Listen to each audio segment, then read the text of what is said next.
Dans la vidéo précédente, on a déterminé les équations horaires d'une transformation de rugby. On va maintenant les utiliser. Et pour commencer, on va déterminer la portée, c'est-à-dire la distance parcourue par le ballon avant de toucher le sol. On cherche donc à déterminer ce x. Mais pour utiliser notre équation horaire, il nous faut un temps. Et pour ça, il faut se demander ce qui se passe de spécial au moment où le ballon touche le sol. On l'a vu dans la chute verticale, au moment où l'objet touche le sol, son altitude est nulle, le y doit valoir 0. Et en déterminant cet instant, on aura le temps à injecter pour trouver le x qui correspond à la portée. Pour commencer, il nous faut donc résoudre cette équation. On remplace le y par son expression. On a un terme en t carré, donc on a une équation de degré 2. Vous avez envie de faire un delta, mais il y a beaucoup plus intéressant, puisqu'il y a un terme en t, mais pas de constante seule. Le plus intéressant, c'est de factoriser par t. Donc soit t fait 0, ce qui ne nous intéresse pas, puisqu'on sait déjà qu'à t égale 0, le ballon est au sol, soit cette expression vaut 0, ce qui signifie que gt sur 2 doit être égal à v0 sinus alpha. Puis ensuite, on multiplie par 2 et on divise par g, ce qui nous donne le temps cherché, le temps que le ballon passe dans l'air.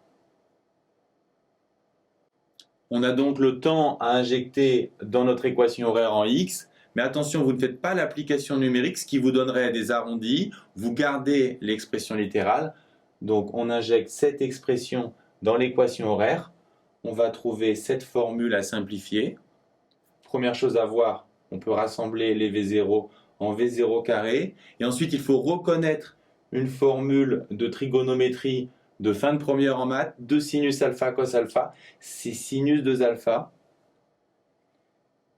Et finalement, vous faites l'application numérique maintenant. Mais attention, la vitesse doit être en mètres par seconde. Donc vous changez 83 km/h en mètres par seconde en divisant par 3,6. Pour le reste, pas de problème. Et vous trouvez 47 mètres. Deux remarques. Si votre tir ne part pas du sol, mais d'une altitude donnée, vous aurez ici dans votre équation une constante qui va se rajouter. Donc vous ne pourrez plus factoriser par t. Vous ferez un calcul passant par le delta. Et il faudra prendre les valeurs numériques. Par exemple, V0 sinus alpha, vous regarderez combien ça fait, tout comme G sur 2. Sinon, les calculs seraient trop compliqués. Deuxième remarque, on peut vous demander quel est l'angle optimal pour une vitesse donnée. C'est-à-dire, quel est l'angle optimal à prendre pour que l'objet aille le plus loin possible. Puisque V0 et G sont fixés, il faut que sinus 2 alpha soit maximum. Autrement dit, sinus 2 alpha doit être égal à 1. Vous devez savoir que ça signifie que l'angle doit faire 90 degrés. L'angle double ici. Donc alpha doit faire 45. Si on lance à 45 degrés, c'est là que l'objet ira le plus loin, mais à supposer qu'il n'y ait pas de frottement. Deuxième grand classique avec les équations horaires, on va déterminer la flèche de la trajectoire, c'est-à-dire la hauteur maximale, autrement dit le y correspondant au sommet de la trajectoire.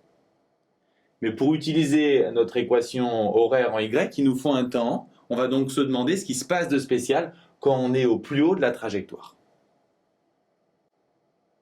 Au sommet de la trajectoire, on a cessé de monter, on n'a pas encore commencé à descendre, donc la vitesse verticale n'est plus positive, elle n'est pas encore négative, la vitesse verticale est nulle. Et en déterminant ce temps, on va ensuite pouvoir l'injecter dans le y pour trouver notre y max, c'est-à-dire notre flèche. On remplace Vy par son expression et on a une équation assez simple à résoudre. On trouve t égale V0 sinus alpha sur g, c'est-à-dire la moitié du temps précédent, la moitié du temps passé en l'air, ce qui est assez logique puisqu'on est parti du sol, on arrive au sol, la moitié du temps est passé à monter et la moitié à descendre. On sait qu'il faut injecter ce temps dans l'équation horaire en y pour avoir la flèche. Donc notre formule va devenir celle-ci. On remplace tous les t2 par cette expression. On obtient quelque chose d'assez spectaculaire. On va ensuite simplifier tout ça. On applique le carré sur V0 sinus alpha et G. Ici, on a V0 carré et sinus carré alpha. On doit remarquer que le g carré va se simplifier avec le g ici. Et pour finir, ce qu'il faut voir, c'est que ces deux termes sont identiques, donc on peut faire une factorisation par ce terme. On a ce terme multiplié par moins 1/2 et multiplié par 1, autrement dit, cette expression.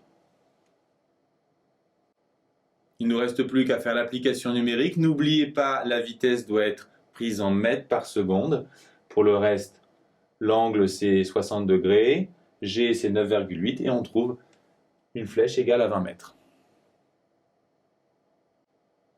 Dernière question, est-ce que l'essai est transformé? Je vous rappelle que le joueur frappe avec une vitesse de 83 km/h, un angle de 60 degrés. Les poteaux sont situés à 45 mètres du ballon au départ. On se demande si le ballon passe au-dessus de la barre qui est à 3 mètres de haut.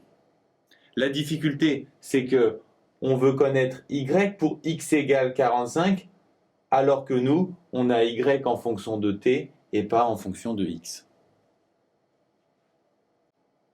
On a une expression de y en fonction du temps, mais on en voudrait une en fonction de x. Regardons ce qu'on sait sur x. X c'est v0 cos alpha t, donc t c'est x sur v0 cos alpha. Et si on remplace les t par cette expression ici dans l'équation horaire de y, on va avoir une expression de y en fonction de x. Notez que cette expression ici à gauche ne se simplifie pas, alors qu'ici, les V0 se simplifient et sinus sur cos donne tangente. On a l'équation cartésienne de y en fonction de x. Finalement, est-ce que l'essai est transformé? Pour ça, il faut savoir quelle est la hauteur de y pour x égale 45. Est-ce qu'elle est supérieure à 3 mètres? On va donc calculer y de 45, donc pour x égale 45. On fait l'application numérique qui ne pose pas de problème, faites bien attention. La vitesse doit être en mètres par seconde encore. On trouve 3,2 mètres et donc l'essai est transformé. Que retenir sur l'utilisation des équations horaires? Si vous voulez la porter, c'est-à-dire le x max, il faut trouver quand le y s'annule et injecter le temps trouvé dans l'équation horaire en x. Si vous voulez la flèche, c'est-à-dire la hauteur maximum, le y max, il faut trouver quand la vitesse verticale s'annule et injecter cet instant dans l'équation horaire en y.